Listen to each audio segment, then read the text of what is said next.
ஏர்போர்ட்ல பணியாற்றி வரக்கூடிய ரெண்டு பேர் சொன்னாங்க.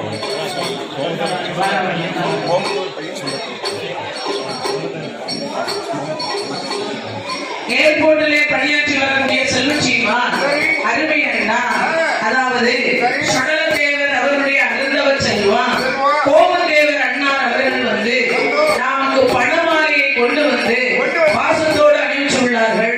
அதுக்கு அப்பாலே அது மட்டும் பத்தாது, 6 பேருக்கும் பூமாலையை கொண்டு வந்து பொன்மாலையாகவும் மலர் மாலையை கொண்டு வந்து மாணிக்க மாலையாகவும் அணிவித்துள்ளார்கள்.